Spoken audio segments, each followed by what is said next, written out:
Depois do nascimento de Jesus, enquanto ainda não se via nada além da fragilidade infantil, sua influência sobre o mundo começou a se manifestar. Mateus nos conta pouco sobre o nascimento de Jesus como um fato em si. O que ele nos conta diz respeito a algo que aconteceu vários meses depois do nascimento de Jesus.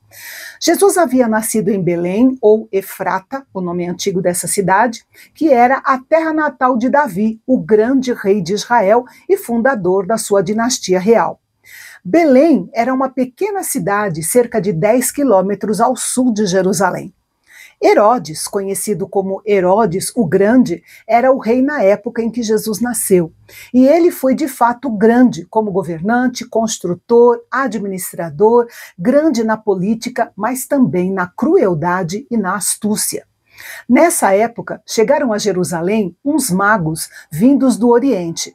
Nos tempos do Novo Testamento, o termo mago abrangia uma grande variedade de homens eruditos e ricos interessados em sonho, astrologia, astronomia, magia, mistérios sobre o futuro e coisas semelhantes.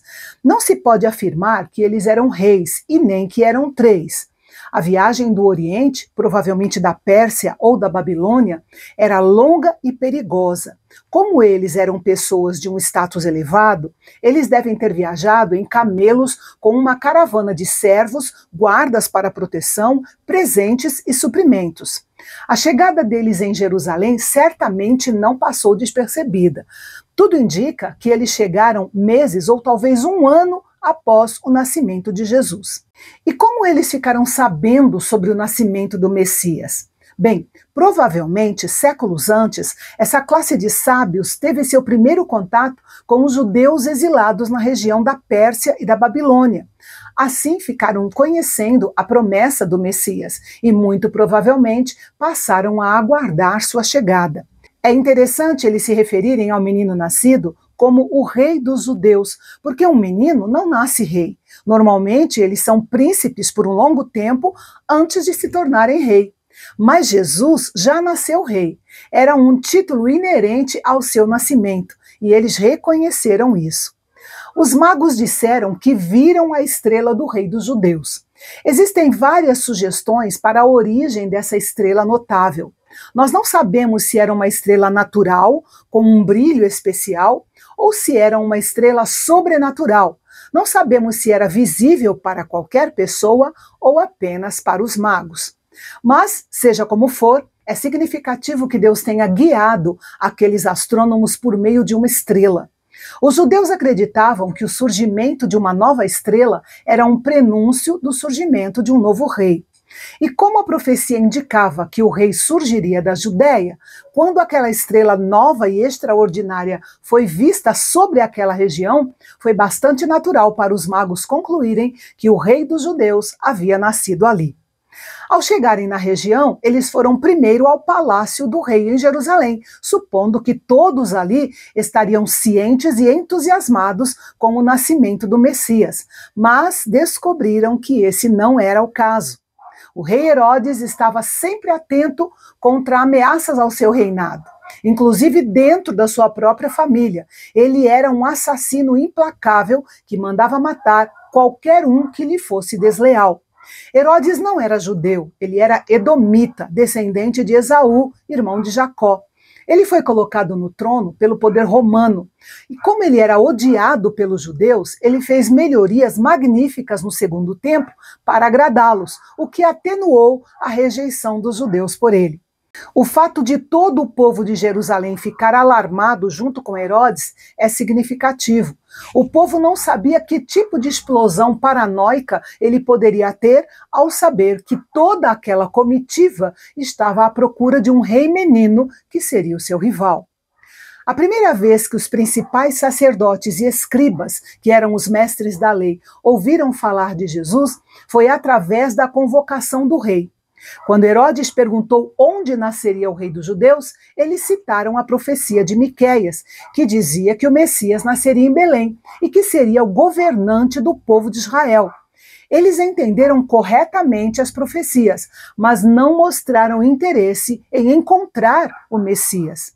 Herodes tentou persuadir os sábios a encontrar a criança e a avisá-lo. Ele disse que também queria adorar o menino, mas na realidade ele queria matar o seu rival.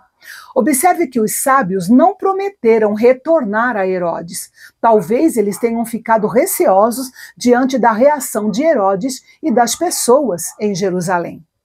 Ao que parece, a estrela que guiava os magos não ficava sempre visível.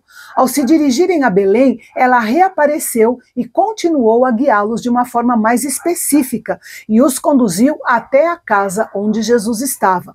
Alguns estudiosos dizem que a essa altura Jesus tinha entre 6 e 18 meses de idade. Era comum, especialmente no Oriente, que alguém comparecesse diante da realeza ou de uma pessoa importante, levando presentes.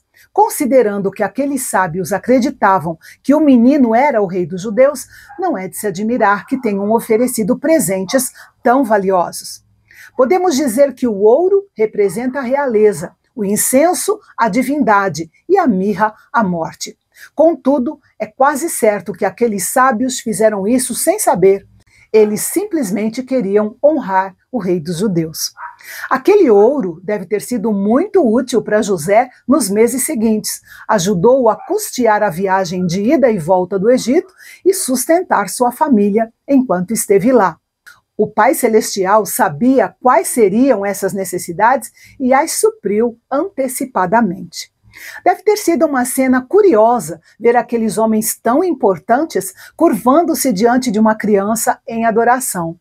Vemos aqui um padrão maravilhoso. Aqueles que procuram Jesus o verão. Aqueles que verdadeiramente o virem o adorarão. E aqueles que o adorarem consagrarão os seus bens a ele. Note que Herodes demonstrou ódio e hostilidade em relação a Jesus. Os sacerdotes e os escribas se mostraram indiferentes a Jesus, mas os magos, que eram gentios, procuraram Jesus e o adoraram. E a adoração deles também se manifestou na sua obediência, pois eles foram avisados em sonho para não voltarem à presença do rei. Obedeceram ao comando divino e partiram sem servir como informantes de Herodes, o falso adorador. Após a partida dos sábios, José foi orientado em sonho a fugir para o Egito com Maria e o menino Jesus.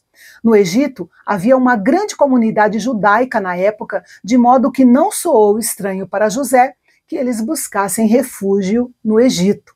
José partiu com eles na mesma noite. A rápida e completa obediência de José é impressionante. Não sabemos para que parte do Egito eles foram, nem quanto tempo permaneceram lá. O que sabemos é que nesse processo a profecia de Oséias se cumpriu. Nos versículos 16 a 18, temos a matança dos meninos de Belém e arredores de 2 anos para baixo, como resultado da ira de Herodes ao perceber que havia sido enganado pelos magos. Embora não haja descrições exatas desse evento na história secular, ele está totalmente de acordo com a personalidade cruel de Herodes. De acordo com a visão tipicamente profética em Mateus, o lamento e o pranto de Raquel têm seu cumprimento no assassinato dos filhos de Belém. Tempos depois, Deus falou novamente com José em sonho para que voltasse para a terra de Israel e ele prontamente obedeceu. Porém, ele teve medo de Arquelau, o filho de Herodes, que tinha assumido o trono, e ele tinha bons motivos para isso. O governo de Arquelau foi marcado pela tirania e pela brutalidade. Os judeus e os samaritanos tinham tamanha aversão a ele que enviaram uma petição formal ao imperador romano para que ele fosse deposto, o que acabou acontecendo. Então Deus orientou José a se estabelecer na Galileia, na cidade de Nazaré. Nazaré era uma cidade sem muralhas, desprotegida e com uma reputação um tanto ruim. Era aquele tipo de lugar que é alvo de piadas e comentários desprezíveis.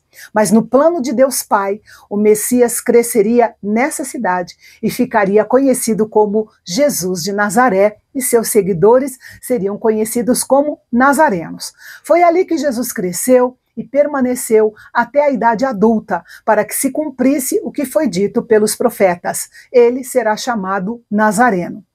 De todas as referências de Mateus ao Antigo Testamento e aos profetas, esta é uma das mais interessantes, pois não há nenhuma passagem específica no Antigo Testamento que diga exatamente essas palavras.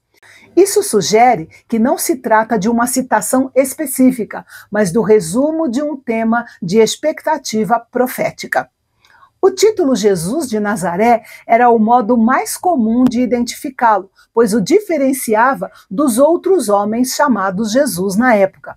Esse título foi usado por demônios, pelo cego Bartimeu, por Pilatos, pelos apóstolos e pelo próprio Jesus. Jesus cresceu em Nazaré, cumprindo as suas responsabilidades como filho primogênito. Em algum momento, José desapareceu de cena e Jesus se tornou o homem da família.